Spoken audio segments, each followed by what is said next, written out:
하나님께 인정함을 받습니다. 함께 고백합니다. 우리가 바로 하나님이 기뻐하시는 교회입니다. 아멘. 오늘 시간에 우리가 처음 이렇게 외치며 고백할 때는 어색하고 쑥스러웠는데 매주마다 매 때마다 이렇게 고백할 때 하나님이 정말 이렇게 지금 이루고 계시는 줄 믿습니다. 그래서 우리 교회를 통하여 오늘도 여러분들의 가정들이, 여러분들의 그 모든 삶이 하나님 기뻐하시며 또 인정하시며 또 상 주시는 그런 복된 가정 되기를 주님의 이름으로 축복합니다. 오늘 시간에 세 가지 환영합니다. 오늘 우리 교회 처음 나오신 분들 계시는데요. 방문하신 분도 계시고요. 우리 심운섭님 어디 계시나요? 잠깐 손 흔들어 주시기를 부탁드립니다. 쑥스러우셔도 또 우리 또 오늘 새 신자 등록하신 우리 김도현 형제님 또 어디 계시나요? 담대하시면 일어나셔도 괜찮습니다.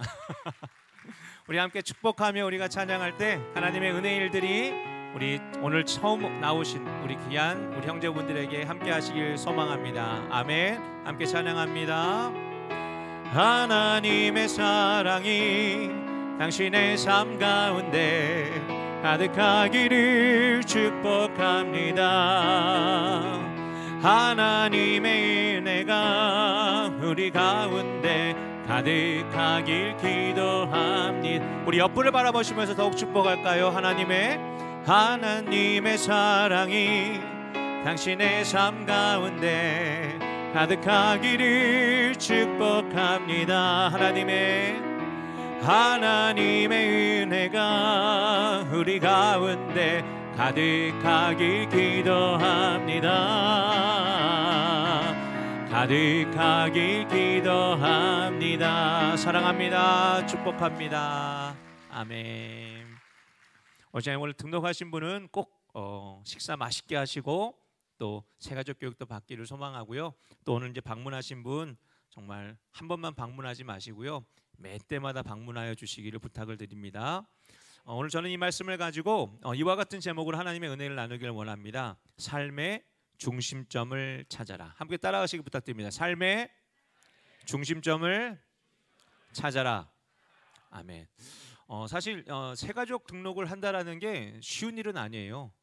데려오는 입장에서는 그냥 나옵시다라고 하지만 문제는 새로 와서 그 교회에 처음 만나는 분과의 그 어색함을 감당한다라는 게 절대로 쉬운 일이 아니에요. 그러니까 저도 이제 그럴 때가 있었거든요. 우리 집사님도, 우리 권사님도, 우리 성도분들도 새가족일 때가 있었잖아요. 아무리 뭐 모태신앙이라고 할지라도 뭐 교회를 처음 방문하며 또 그 어색함을 감당했던 적이 있거든요. 그러니까 저도 한번 이제 일어나라고 해서 일어났던 적이 있어요. 그러니까 이제 군대를 제대하고 나서 이제 여의도까지를 가지 못하고 이제 집 앞에 있는 교회를 갔는데, 근데 그렇게 작은 교회는 아니었는데도 불구하고 저를 콕 집어서 일으켜 세우시더라고요. 그리고 나서 이제 이 찬양은 아니었죠. 그 당시 제 기억에는 당신은 사랑받기 위해 태어난 사람을 부르는데, 저는 사랑받기를 원하지만 그렇게 사랑받기는 쑥스럽더라고요. 정말 견디기가 어려웠어요. 그리고 나서 뭐 갖은 질문과 그 환영을 견뎌낸다라는 게 절대로 쉬운 일이 아니었다라는 걸 저도 경험을 했거든요. 근데 누군가가 왔을 때 그렇기 때문에 그 어색함을 감당해 주는 것은 누구의 책임이냐? 바로 우리들의 책임입니다. 그러니까 이 교회가 그걸 해내셔야 돼요. 그래야지만이 오늘 저와 여러분들이 이 교회가 부흥하는 교회가 되게 만들어내는 일이 되는 겁니다. 어떻게 보면 우리는 누구나 다 새로운 성도들이 오기를 원하고 땅끝까지 이르러 복음을 증거하는데, 복음을 증거하면 뭐합니까? 그 사람의 인생을 우리가 감당해 주셔야죠. 그렇기 때문에 오늘 저와 여러분들이 정말로 환대하는 일에 대하여 솔선수범해낼 수 있는 저와 여러분 되기를 주님의 이름으로 축복합니다.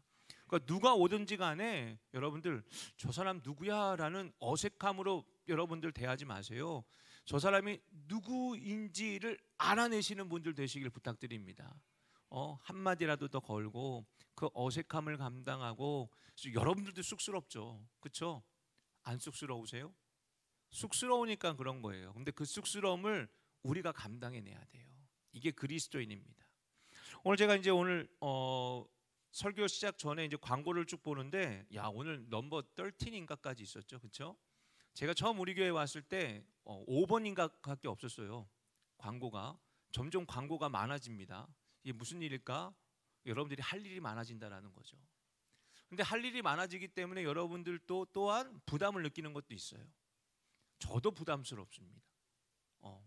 그런데 여러분들 이 일을 하라고 저한테 월급 주시는 거잖아요. 그렇죠? 돈 받고 일 안 하면 또 타박할 거면서 돈 받고 일하니까 또 뭐라고 해요. 근데 여러분 왜 이런 일들이 이제 이러면서 어떤 이야기가 나오냐? 힘들다는 얘기가 나와요. 힘들다. 성도들도 힘들다. 저도 힘이 듭니다. 왜? 끌고 가야 되니까. 순풍의 돛담배라는 말 있죠. 그렇죠? 순풍이 뭐예요? 내가 가는 방향으로 바람이 부는 거예요. 그럼 어떤 일이 벌어지느냐? 노젓기가 쉬운 거죠. 아니 노를 안 저어도 돼요. 근데 순풍의 반대말이 뭐예요? 맞바람이죠. 맞바람을 맞으면 아무리 노를 저어도 배가 나가질 않습니다. 일종의 저항이 생긴 거죠. 그래서 비싼 차를 보면은 왜 비싸냐? 이 저항값을 재료로 만들기 위한 수많은 연구비가 그 안에 들어가더라고요. 그러니까 비싼 거예요. 그러니까 스포츠카나 이런 것들이 비싼 이유가 뭐 엔진이 뭐 좋고 뭐 그런 것도 있겠죠. 제일 그 비용의 이유는 바로 개발비예요. 그만큼의 시행의 착오가 있었다라는 거죠. 그래서 그 저항값이 제로가 돼야 되는데 저항값이 자꾸만 높아지니까 힘들다는 이야기가 나온 거예요. 회방이 있다라는 거죠. 오늘 저와 여러분들의 삶이 자꾸 힘든 이유는 다른 게 아니에요. 하나님 나라와 나의 방향이 맞지 않을 때예요. 맞지 않을 때. 이때 힘들다는 얘기가 나와요. 교회에 나왔는데 힘들어요. 왜 힘들까요? 하나님 나라와 그 방향성이 안 맞을 때 힘들어지는 거예요. 목사가 힘들어요. 그러면 그 목사의 방향이 안 맞을 수도 있는 거예요. 성도가 힘들어요. 그러면 그 성도의 방향이 맞지 않는다라는 거예요. 한마디로 중심이 흔들렸다라는 거죠. 저항이 생겼다라는 거죠. 여러분들 이 저항값을 제로로 만드는 이 수고가 저는 우리 교회에 있기를 소망합니다. 이거에 무감각해서는 안 돼요. 그래서 힘들어도 넘어가 봐야 되고 힘드니까 견뎌내셔야 돼요. 그래서 오늘 저와 여러분들이 같은 방향으로 함께 하나님 나라에 집중해 내시기를 주님의 이름으로 소망합니다. 여러분 광고는 더 많아져야 돼요. 왜? 교회가 부흥하면 원래 그런 거예요. 주보가 지금은 한 장짜리지만 두 장, 세 장이 나와야 될 수도 있어요. 왜? 그게 부흥하는 교회예요.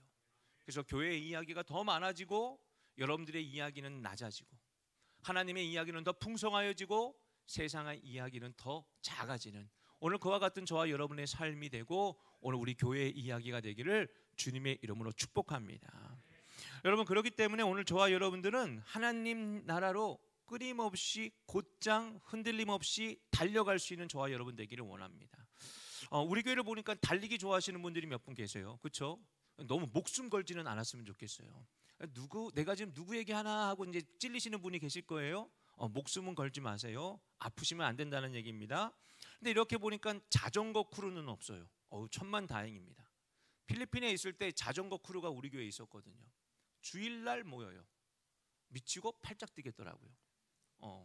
왜냐하면 이분들도 다 일하다가 주일날 자전거를 타고 나가야 되는데 달리기는 그래도 내가 내 힘으로 달리니까는 시간이 짧아요. 아직 마라톤은 나가진 않잖아요. 그렇죠? 두세 시간. 근데 이 자전거는 몇 시간을 탄단 말이에요. 그러니까 우리 교회는 자전거 크루 주일날 하시면 안 됩니다. 예, 있더라도.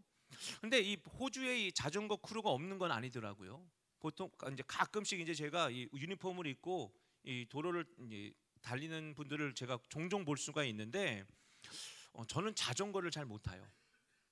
왜냐? 제가 어렸을 때 저희 사촌 형 한 분이 돌아가셨거든요. 이제 곧 중학교 때 자전거를 타다가 이제 버스 사고가 나는 바람에 이제 잃게 되었는데 그래서 우리 가정이 유달리 자전거에 좀 이렇게 트라우마가 강했습니다. 그러니까 저뿐만이 아니라 모든 친척들이 그래요. 그래서 자전거 핸들만 잡아도 난리가 났어요, 정말로. 정말 이제 심각할 정도로 반응을 했었거든요. 그래서 자전거를 저희가 사주지도 않았을 뿐더러 타지도 못하게 보지도 못하게 했었는데 그렇다고 뭐 안 타본 거는 아니에요. 몰래 탔죠. 그러니까 제가 여의도 순복음교회를 다녔기 때문에 예전에는 지금은 공원이지만 516 광장이라고 혹시 아세요? 예전에 여의도 광장 516 광장이 있었는데 예배 끝나고 나면은 초등학교 때 이제 516 광장에 가가지고 친구들이랑 자전거, 롤러 스케이트 이런 거 탔었거든요. 그런데 여전히 잘 타지는 못해요. 어렸을 때부터 배운 게 아니라서. 그런데 자전거를 탈 때 힘든 이유가 뭐예요? 중심 잡는 거예요. 그러니까 뭐 세발 자전거 뭐 이게 양쪽에 이제 보조 바퀴 달려 있는 이 네 발 자전거 이런 거는 좀 그나마 탈만해요. 왜? 중심 잡기 쉽잖아요. 그런데 익숙해지면, 이게 자전거 타는데 익숙해지면 이제 몸이 반응해서 이제 중심을 꽤나 잘 잡겠지만, 초보가 자전거에 앉는 것도 어려워요. 왜? 자빠지니까. 세 발, 네 발 자전거는 괜찮지만 이 두 발 자전거의 비기닝은 중심 잡는 거예요. 그런데 자전거가 달리잖아요. 그러면 중심 잡기가 쉬워요. 제대로 잘 안 자빠져. 한번 달리기 시작하잖아요. 하지만 잘 넘어가지는 않아요. 이 이유가 있어요. 뭐냐? 자이로 스코프라는 원리예요. 아세요? 뭐 어려운 말인데 뭐 그렇게 어려운 거는 아니에요. 자전거 바퀴가 회전하면 이 회전할 때는 이 직진 운동이 생기거든요. 직진 운동이 될 때는 좌우 운동에 영향을 받지 않아요. 더 어려운가? 예. 그래서 이게 자이로스코프. 그러니까 팽이가 돌면 웬만하면 안 넘어지잖아요. 그러니까 한번 중심이 딱 돌면서 중심이 잡히면 좌우로 흔들리는 거에 대하여 이 저항을 갖는다라는 거죠. 그러니까 한마디로 직진 운동이 생길 때는 좌우 운동에 그러니까 저항해 낸다라는 거예요. 그러니까 직진하면 옆으로 잘 안 넘어지는 거예요. 이게 이제 자전거의 원리예요. 그래서 바퀴가 돌면서 직진 운동이 만들어지면 좌우로 잘 안 넘어지는 이유가 바로 그거예요. 그래서 쉽게 설명하면 자전거가 달리는 중에는 잘 안 자빠지더라 이 말인 거예요. 그런데 이게 자전거가 멈추면 어떻게 돼요? 이때 이제 고개가 나타나는 거예요. 막 핸들을 좌우로 막 흔들어야 되고, 그러니까 안 넘어지기 위하여 어떻게든지 수단과 방법을 찾아야 된다라는 거죠. 그러니까 기울어진다라는 거예요. 중심이 잡혀 있지가 않기 때문에 내 스스로 내 힘으로 용을 써야지만이 이게 버티게 된다라는 거죠. 그러니까 그래서 자전거 타는 게 어려워지는 거예요. 그러니까 달리는 중에는 중심이 잡히니까 안 넘어지고, 멈췄을 때는 중심이 사라지니 어려워지더라는 말입니다. 신앙의 원리가 저는 이렇다고 생각해요. 신앙의 원리. 우리가 처음 교회 나와서 믿음이 생기잖아요. 여러분, 초심자의 믿음이 제일 뜨거워요. 안 그렇습니까? 여러분, 처음 예수님 믿었을 때 그때가 제일 뜨거워요. 그러니까 이 한번 뜨거워지면 물불을 안 가립니다. 그래서 자전거가 초보 중에 달리는 것, 초보가 이제 달리면서 제법 중심 잡는 것처럼 달리는 중에는 이게 괜찮아요. 그러니까 신앙의 초보가 그래서 괜찮은 거예요. 그런데 문제는 여기 있습니다. 달리다 보면 이걸 언제까지 달려야 되나를 고민하게 돼요. 여러분. 그래서 쉼표가 필요하다고 생각할 때가 있어요. 쉼표. 그래서 내가 이렇게 봉사하다가 죽겠다. 내가 이러다가 나의 일상에 영향이 생긴다. 뭐 이런 염려를 하게 돼요. 여러분, 그래서 그래서 나의 신앙에 쉼표를 요구할 때가 있어요. 근데 이때가 언제느냐? 가장 취약할 때예요. 무엇이? 나의 신앙이. 그러니까 열심히 달리다가 열심히 믿음 생활하고 있는데 이거 언제까지 해야 돼? 라며 나의 삶에 어떤 쉼표를 요구하는 그 순간이 제가 지금 말씀드리는 게 가장 위태할 때가 된다라는 거예요. 왜? 그렇기 때문에 이게 바로 나의 중심을 잃어버리기 때문인 거예요. 여러분, 그렇기 때문에 오늘 그리스도인들의 삶은요, 달려야 돼요. 언제까지 달려야 돼요? 끝까지 달려야 돼요. 끝까지 달려야 돼요. 그래서 사도 바울이 그의 선교 여행 중에서 이렇게 고백을 합니다. 사도행전 20장 24절의 말씀인데요. 내가 달려갈 길과 주 예수께 받은 사명 곧 하나님의 은혜의 복음을 증언하는 일을 마치려 하면은 뭐라고요? 나의 생명조차 조금도 귀한 것으로 여기지 아니하노라. 한마디로 그 복음의 삶에는 쉼표가 없어야 된다라고 말하고 있는 거예요. 이 고백은 바울이 예루살렘으로 이제 되돌아가는 상황에서 사람들의 만류 가운데 바울이 한 답입니다. 그러니까 사도 바울의 제자들과 지인들의 생각에 바울이 예루살렘으로 가잖아요. 그러면 바울은 십중팔구 잡혀 심한 어떤 문제를 겪던지 혹은 죽을 수도 있었다라는 거예요. 그래서 만류합니다. 이때가 바울이 선교 여행을 멈출 때라는 거죠. 바울 선생님 지금 쉼표가 필요할 때입니다 라는 거예요. 현실적으로는 맞아요. 현실적으로는 이게 현명한 말입니다. 그냥 그렇게 달려가다가는 죽어요. 그러니 쉬라는 거예요. 이거는 매우 지혜롭고 매우 현명한 말입니다. 그에 대하여 바울이 뭐라고 말합니까? 멈추면 안 된다라는 거예요. 여러분, 오늘 저는 우리가 이 바울과 같은 답을 가지고 살아가는 직진형 그리스도인이 되기를 소망합니다.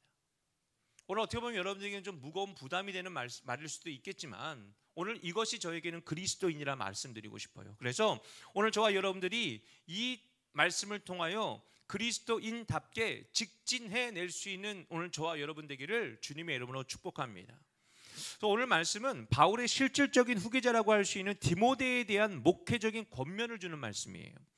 사실 디모데 전후서가 다 같이 이제 디모데에게 주는 권면의 말인데 오늘 디모데 후서 특별히 사장은 이 디모데에게 사명자의 자질에 대하여 지금 권면을 하고 있는 내용입니다. 그래서 이제 자신의 생명이 얼마 남지 않았으니 자신이 가진 복음의 바통을 지금 디모데에게 넘기겠다라는 거죠. 그래서 이러한 바울의 마음이 저는 디모데 한 사람에게만 전달되는 것이 아니라 오늘 저와 여러분 이 복음의 바통을 우리가 함께 짊어져야 할 우리들에게도 해당되어지는 말씀이라고 생각해요. 그래서 저는 이 말씀을 가지고 우리가 함께 하나님의 은혜를 나누기를 원합니다. 사실 이제 이 말씀을 바울이 디모데에게 전할 때 바울은 매우 조급함을 가지고 있었습니다. 왜? 나의 생명이 이제는 얼마 남지 않았거든요. 그러니까 그는 보장된 사형수였어요. 그러니까 죽음이 이제 기정사실이 된 겁니다. 그러니 내가 일생 동안에 살아왔던 그 모든 이야기들을 내가 쭉 바라보면서 바울이 내린 결론은 이거예요. 시간이 촉박하다라는 거예요. 내가 이렇게 죽을 만큼 달려봤음에도 불구하고 이렇게 해도 복음을 전하는 일에 대하여서는 시간이 부족한 게 맞다. 그러니 너도 세월을 아껴라.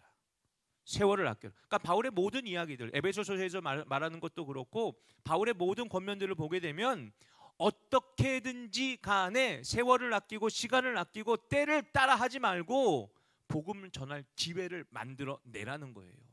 그래서 바울이 뭐라고 말합니까? 때를 따지지 말고, 그렇죠?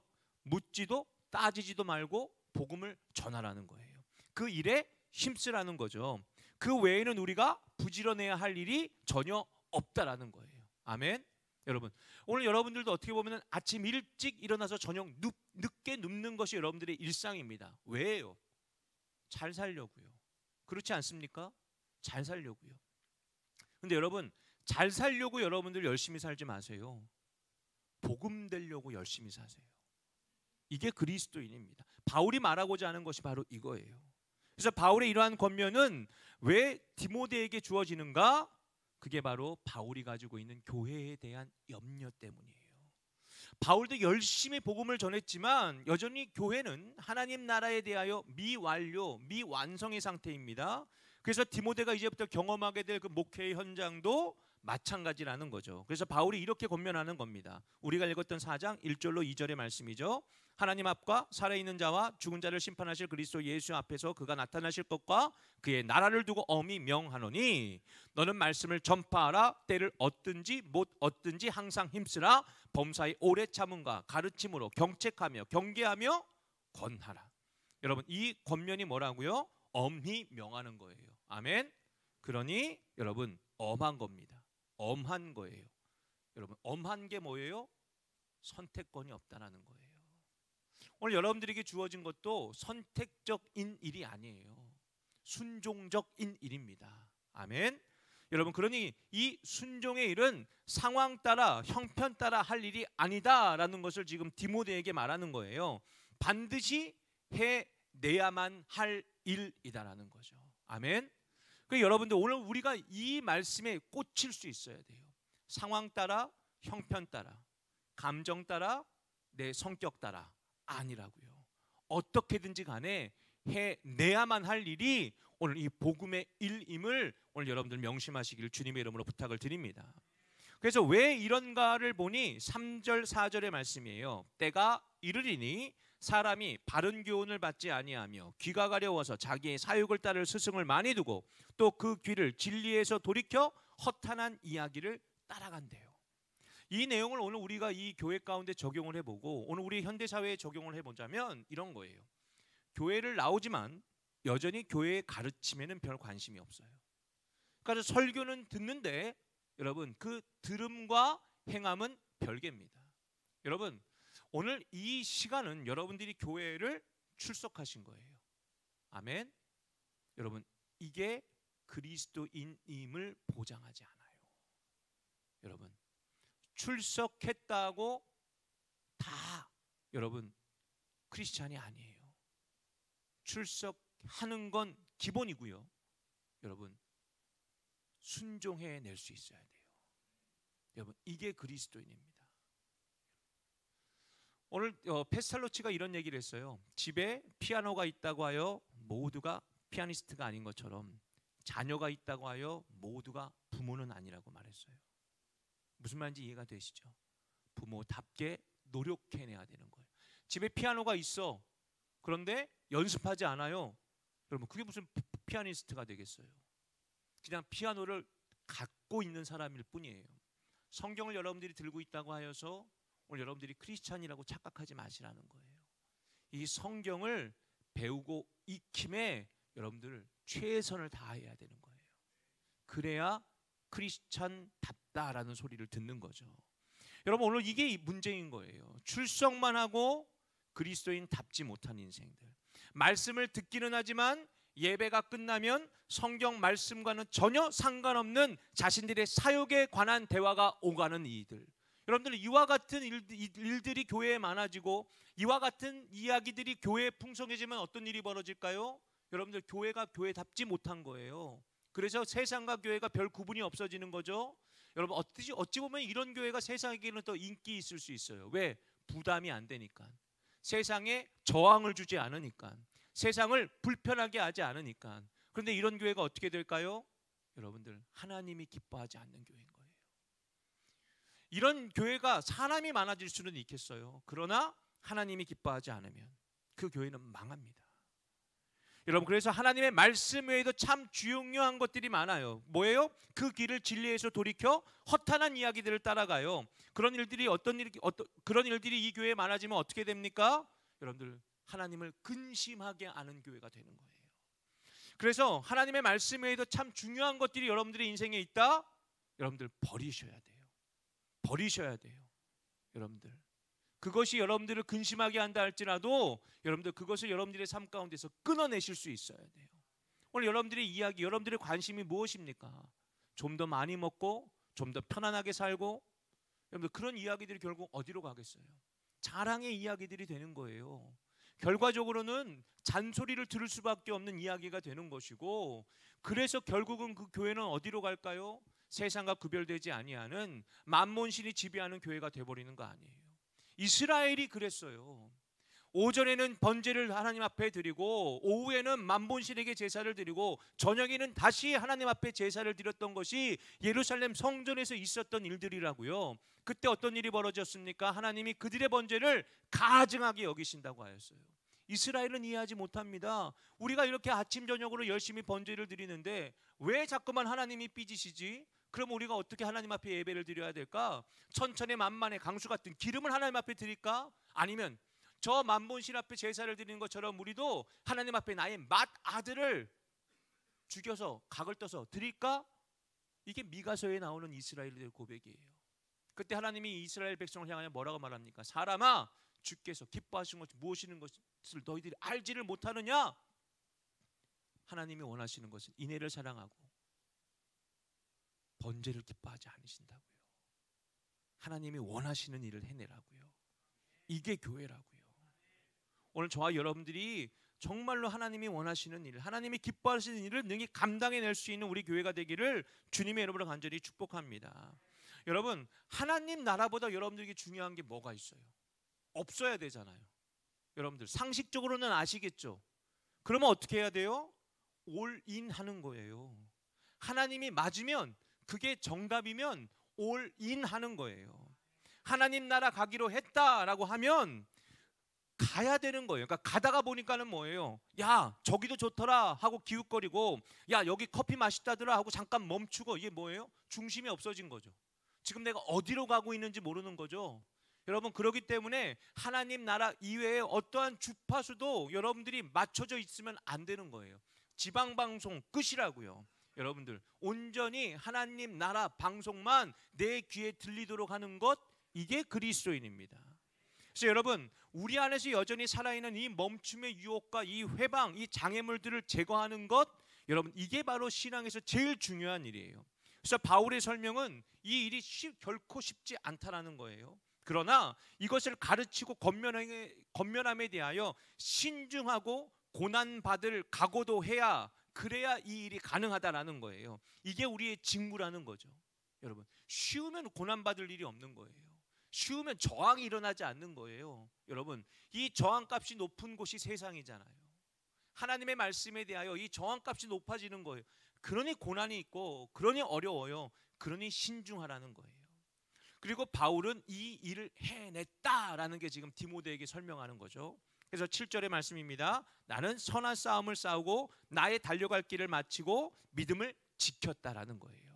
사랑하는 우리 귀한 부모님들, 오늘 여러분들이 어찌 보면 여러분들의 모든 기도의 제목들이 여러분들의 자녀들의 문제예요. 안 그렇습니까? 여러분들의 자녀가 나와 같은 그리스도인 되게 해달라고, 여러분들의 자녀가 나와 같이 천국 백성 되게 해달라는 것이 오늘 여러분들의 기도 아니에요? 그러면 천국 백성 먼저 되세요. 여러분, 이게 우리가 할 일이에요. 바울이 감히 담대히 이렇게 디모데에게 이런 이야기를 할 수 있는 이유는 오늘 이 말씀입니다. 나는 선한 싸움을 싸웠고 나의 달려갈 길을 마치고 믿음을 지켰다라는 거예요. 근데 이 헬라어를 보게 되면 이거는 완료형이자 진행형이에요. 그러니까 이게 한국말로 말하기는 참 애매한데, 바울에게는 완료형이나 너에게는 진행형인 거예요. 지금 이게 바울이 하는 말입니다. 그래서 이 일을 나는 했으니 너도 해야 한다라는 말이죠. 이와 같은 권면이 오늘 우리들의 권면이 되기를 주님의 이름으로 축복합니다. 그래서 첫 번째로 지금 바울이 무엇을 했다고요? 싸웠다는 거예요. 싸웠다. 여러분, 이 단어가 주는 의미는, 여러분, 싸움에는 승패가 있어요. 승패. 그러니까 싸움에는 적당함이 없어요. 싸움은 이길 때까지 하는 겁니다. 그렇지 않습니까? 싸움에는 반드시 승패, 무승부가 되어서는 안 돼요. 그리고 이 싸움이 얼마나 심각한 싸움인지를 우리가 안다면 적당함이 되어서는 안 돼요. 물러섬이 있어서도 안 돼요. 그래서 바울도 히브리서를 통해 말합니다. 너희가 죄와 싸우나 피 흘리기까지는 싸우지 않는다는 거예요. 그 우리의 싸움은 어디까지 싸워야 돼요? 피 흘려도, 그러니까 몇 대 맞는 거 두려워하지 말고 이길 때까지 싸우라는 거예요. 이길 때까지 싸우라는 거예요. 적당한 타협하지 말라는 거죠. 이게 바울의 설명입니다. 그렇기 때문에 신앙은 단순한 마음 먹기, 마음가짐이 아니라 결단과 각오와 그리고 행동이 존재해야 되는 거예요. 아멘. 여러분, 이단들이 이런 거 잘해요. 이단들이. 그러니까 이단들이 어떻게 하느냐? 사람의 감정을 인위적으로 그리고 극단적으로 공포와 절망으로 몰아넣고 완전히 종교에 심취하게 만들어요. 근데 교회는 안 그래요. 근데 왜 그런 줄 아세요? 하나님이 우리한테 안 그러시는 거예요. 여러분, 기독교에는 이런 거 없어요. 하나님은 우리가 스스로 하나님 앞에 몰입하기를 원하시는 거예요. 이게 하나님의 마음이에요. 그렇기 때문에 오늘 우리가 하나님의 마음을 모르면 몰입을 못하는 거예요. 여러분, 하나님의 마음에 오늘 우리가 몰입해낼 수 있어야 돼요. 왜 우리가 그런 종교적인 세뇌를 안 하느냐? 주님도 우리를 그렇게 안 하시잖아요. 기다리시잖아요. 감동해 달라는 거예요. 그래서 계속 우리에게 사랑을 퍼붓고 계시는 분이 하나님이세요. 그러면 그 하나님을 이용하지 마시고 감동해 내시기를 주님의 이름으로 부탁을 드립니다. 사랑하사 기다리시고 인내하셔서 우리를 바라보시는 분, 우리만 바라보시는 분. 그러면 우리도 주님만 바라볼 줄 알아야죠. 여러분, 이게 오늘 그리스도인 아닙니까? 제가 지난번에 한번 말씀드렸죠. 우리가 개를 키울 때 개는 사료 보고 꼬리 흔들지 않는다고. 사료를 주는 주인 보고 꼬리를 흔든다고. 그래서 그 반려견들이 사랑하는 그 정말로 복종하는 건 사료 아니에요. 우리들이잖아요, 여러분. 그래서 제가 필리핀에서 키우던 그 개들은 이 목에 굳은 살이 배겼어요. 항상 주인만 바라보니까. 제가 이제 그 반려견보다 눈높이가 높으니까 항상 나만 바라보니까, 그러니까 지금 저희 아내랑 쟤는 이 우럴스나 콜스 가면 이 개 사료 파는 데도 안 가요. 왜? 생각나니까. 여러분, 그렇게까지 우리들에게 집중해내는. 근데 여러분, 어떻게 보면 우리는 금수만도 못할 때가 있어요. 감히 말씀드리지만, 우리에게 사랑을 그렇게 한없이 쏟아부으시는 그분을 너무나 외면하고 살아가는, 여러분, 이와 같은 오늘 우리들이, 여러분은 바로 오늘 저와 여러분들이잖아요. 그러니 여러분, 하나님의 마음에 감동해 낼 수 있는 저와 여러분 되기를 주님의 이름으로 축복합니다. 그렇기 때문에 이 말씀에서 우리에게 뭐라고 말씀하시는 줄 아십니까? 신중하라는 거예요. 신중. 근데 여기서 신중하라는 말은 여러분 집중하라는 거예요. 집중하라. 여러분. 그래서 신중하라는 말을 여러분들을 집중하라고 여러분들이 해석하셨으면 좋겠어요. 그리고 고난은 견디어야 하는 거예요. 그럼에도 불구하고 우리는 이 일을 회피하는 자들이 아니라 감당하는 자가 되는 거예요. 그래서 다음으로 뭐라고 말합니까? 달려가라고 말해요. 여러분, 이 감당하라는 거죠. 여러분, 달림에는 피곤함이 있어요. 지침이 있습니다. 그런데 언제까지 달려야 돼요? 나는 힘든데, 나는 지치는데 끝날 때까지 달려가라는 거예요. 한마디로 견디라는 거죠. 감당해내라는 거죠. 멈추면 안 된다라는 거예요. 이것이 신앙의 길입니다. 여러분, 믿음의 길은 바로 이와 같은 거예요. 그 길은 끝까지 지켜 달려내야 한다라는 거예요. 그래서 달린다라는 의미는 단회적인 상황이 아니에요. 계속되어지는, 이 운동이 끊임없이 반복되어지는 일입니다. 그러니 믿음은 순간의 열심이 아니고 또 어떤 상황에서만 반짝 나타나는 이벤트가 되어서도 안 돼요. 그거는 꾸준함이어야 돼요. 지구력이 있어야 되는 거예요. 지속력이 있어야 되는 거예요. 그러니까 여러분, 제가 자전거 말씀을 드린 거예요. 달리는 동안에는 안전하다고요. 멈추면 위험하다고요. 여러분, 지속력이 있어야 된다고요. 그래서 언제까지 그러면 이 지속력이 있어야 돼요? 여러분, 주님 만나는 그날까지. 여러분, 멈추지 말고, 그런데 너무 흥분하지도 말고요. 꾸준히, 그리고 지속적으로, 그리고 신중하여 집중해서 달려갈 방향에서 넘어가지 않도록. 아멘. 여러분, 회방하는 거 여러분들 신경 쓰지 말고 주님 나라만 바라보라고요. 여러분, 그러면 왜 자꾸 꼴 보기 싫은 걸 봐요? 안 보면 되지. 여러분들과 하나님 간의 관계에 집중해 내셔야지. 왜 자꾸만 좌우를 바라보면서 너 때문에, 너 이거 하지 마시라고요. 집중하시라고요. 오늘 이것이 그리스도인답다라고 말할 수 있는 그리스도인임을 믿으시길 바랍니다. 여러분, 근데 이게 힘들다라는 거예요. 그래서 하나님은 이 교회를 만드셔서 이 힘든 사람들을 모아 함께 힘내라고 말하고 계시는 거예요. 여러분, 신앙은 외로운 겁니다. 세상이라는 곳에서 세상과 같지 않아야 한다라는 것은 결국 우리가 외롭다라는 거죠. 여러분, 외로워요. 그래서 저도 이 중고등학교 때 친구들이 하나도 없어요. 그러니까 어떻게 보면 참 서글플 때가 있어요. 한번 우연히 이제 제 고등학교 동창을 만났는데 그 녀석이 저에게 말하더라고요. 우리는 네가 죽었다고 생각을 한대요. 왜? 너무 안 나타나고 연락도 안 되니까. 근데 어떻게 보면은 영적으로는 그게 맞아요. 세상적으로 나는 죽었고 그냥 내가 하나님 안에서 이제 이렇게 살아가는 게 맞으니까. 근데 더 좋은 거는 이제 그 친구들이 나와 함께 이제 이 나라를 바라봄이 더 은혜가 되겠죠. 그래서 참 어떻게 보면 외로워요. 그래서 하나님이 이 세상 가운데 교회라는 것을 창조한 것이 아닐까라고 생각합니다. 그래서 세상에서는 외로워도 우리끼리는 화목해라. 그렇죠? 근데 이게 돼요? 이게 됩니까? 안 되죠. 이게 또 문제인 거예요. 그런 외로운 사람끼리 모여서 교회가 만들어져서 참 교회답다를 우리가 함께 이야기를 해야 되는데 세상과 똑같은 일이 교회 안에서도 일어나는 거예요. 그래서 우리는 시험에 들었다라는 말을 세상에서는 안 해요. 교회에서 하지. 안 그래요? 여러분들 신앙생활 열심히 하다가 세상에서 시험 드신 분 손 들어보세요. 안도 없잖아요. 교회 안에서, 이건 제가 손 들라고 안 할게요. 다 들까 봐. 근데 교회 안에서는 우리가 시험 들어요. 저도 시험에 들 때가 있거든요. 근데 왜 이런 일이 벌어져요? 믿었는데 뒤통수 맞는 거죠. 나는 여기가 우리의 안전지대인 줄 알았더니 안전지대가 아니었다라는 거죠. 이래서 우리가 상처 입고 시험 들고 막 이런 일들이 벌어지는 거잖아. 그렇지 않습니까? 근데 또 한편으로는 이렇게 우리가 생각할 수 있어요. 교회라는 곳은 오케이, 완벽하진 않아요. 그러니까 완전히 하나님 나라가 구현된 곳은 아니에요. 그래서 이렇게 우리가 힘들고 어렵고 또 여기서 뒤통수 맞을 때가 있는데, 그러기 때문에 세상과 다르려는 우리의 시행착오도 반복되어져야 되는 곳이에요. 일종의 훈련의 장소인 거죠. 근데 한편으로 보면 세상보다는 여기가 안전해요. 우리가 세상에서는 그렇게 살다가 세상 따라가지는 않잖아요. 적어도 여기서는 그러지 않습니까?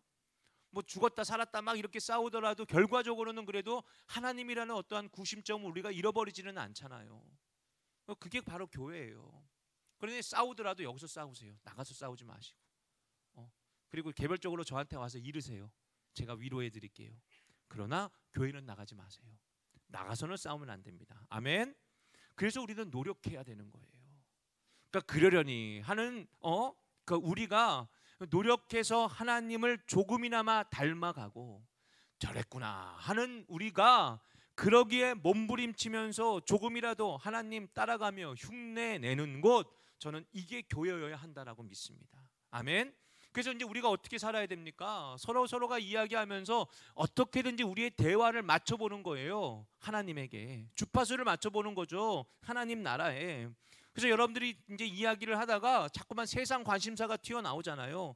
너 집 얼마래? 뭐 이런 거, 뭐 또 차가 뭐고 이런 얘기 툭툭 튀어나오면은 막 입을 틀어 막으세요. 우리 집사님 권사님들 아멘? 이 아멘을 안 하시네. 뭐 거슬리세요? 빈정상하십니까? 그러니까 자꾸 이런 얘기가 나오면 서로 입막음을 한번 해보시라고요. 그래서 이런 얘기가 교회에서 나오면 그런데 끼어드는 게 민망하도록, 그런 이야기가 나오는 게 민망하도록 한번 만들어 보자고요.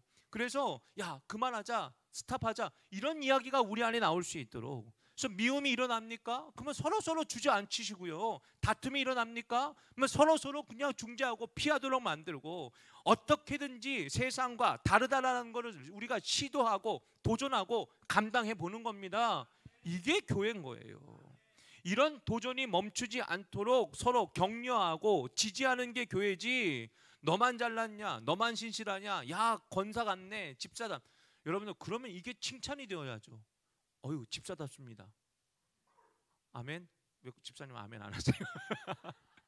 왜 권사답네요? 또 안 하시네. 이런 이야기가 나와야 돼요.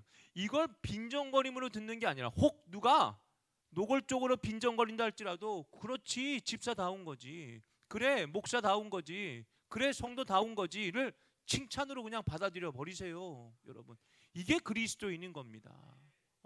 집사가 집사답게, 권사가 권사답게, 장로가 장로답게, 목사가 목사답게 그리스도인의 말로 언어로 살아가는 것, 이게 풍성한 곳, 저는 그것이 오늘 우리 교회이기를 주님의 이름으로 원합니다. 여러분 이런 교회여야 어떤 일이 벌어져요? 하나님의 마음에 합해지고 이런 교회가 되어지면 하나님이 그 교회를 부흥하게 하시는 거예요.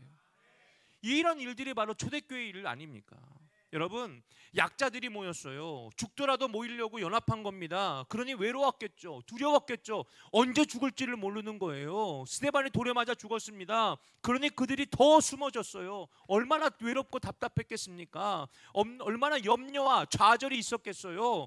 근데 그런 자리를 어떻게 하나님이 만드십니까? 날마다 하나님이 사람들을 더하여 주셨어요. 이 말씀이 사도행전 2장 43절에 기록됩니다. 제가 읽어드립니다. 사람마다 두려워하는데 사도들로 말미암아 기사와 표적이 많이 나타나니. 이 43절이 좀 헷갈리는데 저는 이 말씀을 이렇게 여러분들이 읽으셔도 괜찮다고 말씀드려요. 사도들로 말미암아 기사와 표적이 많이 나타나니 사람마다 두려워하는데. 이게 이제 우리나라 말과 이제 헬라어 번역이 조금 달라서 이런 번역이 나왔는데, 이렇게 읽으셔도 무방해요. 그래서 믿는 사람이 다 함께 있어 모든 물건을 서로 통용하고 또 재산과 소유를 팔아 각 사람의 필요를 따라 나눠주며 날마다 마음을 같이하여 성전에 모이기를 힘쓰고 집에서 떡을 떼며 기쁨과 순전한 마음으로 음식을 먹고 하나님을 찬미하며 또 온 백성에게 칭송을 받으니. 이랬더니 어떤 일이 벌어졌어요? 주께서 구원받는 사람을 날마다 더해 주셨대요. 두려움 가운데 머물지 아니하고 서로가 서로에게 격려하고 그래서 서로가 서로에게 힘이 되어주며 서로가 서로에게 은혜가 되어주며, 그래서 그 은혜의 일들이 교회 바깥으로 퍼져나갈 때 어떤 일이 벌어졌다고요? 부흥하는 교회가 됐다고요. 여러분, 우리 퍼스 순복음교회는 그래서 부흥하는 교회가 될 줄로 믿습니다. 우리 교회는 어떤 교회라고요? 부흥하는 교회라면서요. 우리 교회는 어떤 교회예요? 부흥하는 교회. 그러면 어떤 일이 벌어져야 돼요? 이런 일이 벌어져야 되는 거예요. 하나님이라는 중심에서 벗어나지 않는 교회, 하나님의 말씀이 우리의 삶이 되는 교회, 비록 세상에 비하여서는 우리가 어떻게든지 부딪히고 그래서 고난 가운데 있을지라도 서로가 서로에게는 힘이 되고 격려가 되어주는 교회, 여러분, 누가 오더라도 환영해내는 교회, 누가 오더라도 일할 수 있는 교회, 누가 오더라도 기쁨이 넘치게 만들어내는 교회, 여러분들, 이런 교회가 우리 교회가 되면 무슨 일이 벌어져요? 부흥하는 교회가 된다고요. 부흥하는 교회가 된다고요. 부흥하는 교회가 된다고요. 오늘 그와 같은 일들이 우리 교회의 이야기가 되기를 주님의 이름으로 축복합니다. 그래서 저는 오늘 설교를 제목을 정하면서 고민이 됐어요. 어떤 고민이냐? 삶의 중심점을 찾아라를 할지, 아니면 믿음의 중심점을 찾아라 할지. 야, 이게 고민이 되더라고요. 근데 제가 삶의 중심점을 찾아라라는 제목으로 잡은 이유는, 여러분, 하나님 안에서 우리의 삶의 중심을 잡아야 되기 때문이에요. 이게 믿음의 중심입니다. 오늘 우리의 신앙의 중심입니다. 오늘 저와 여러분의 삶의 중심이 여기 있기를 원합니다. 여러분, 우리의 믿음은 삶에 항상 준비되어져 있어야 돼요. 아멘.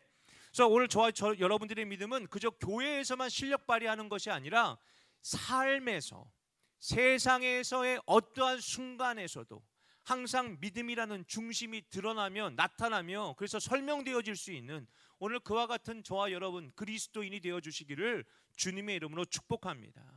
그래서 오늘 이 설교를 통해서 여러분들이 이거 한 가지를 여러분들이 꼭 기억하셨으면 좋겠어요. 무엇이냐? 참된 믿음은 멈추지 않는 발걸음이에요.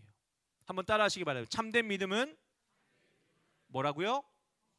멈추지 않는 발걸음이에요. 그래서 매일 이어지는 충성과 순종이라는 발걸음이 오늘 우리들의 믿음의 이야기가 되기를 원합니다. 아멘. 그래서 참된 믿음은 멈추지 않는 발걸음과 같다. 매일 이어지는 충성과 순종이 바로 믿음이다.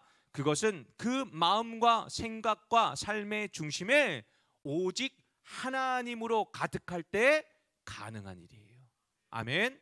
오늘 여러분들이 이 믿음을 가지고 매일매일의 충성과 매일매일의 순종을 쉼 없이 여러분들 감당해내시기를 주님의 이름으로 축복합니다. 그래서 이 마음으로 매일을 충성스럽게 하나님 나라로 달려가며, 이 마음으로 항상 기뻐하게 하나님을 즐겁게 만들어내시는 오늘 저와 여러분 되시기를 주님의 이름으로 축복합니다.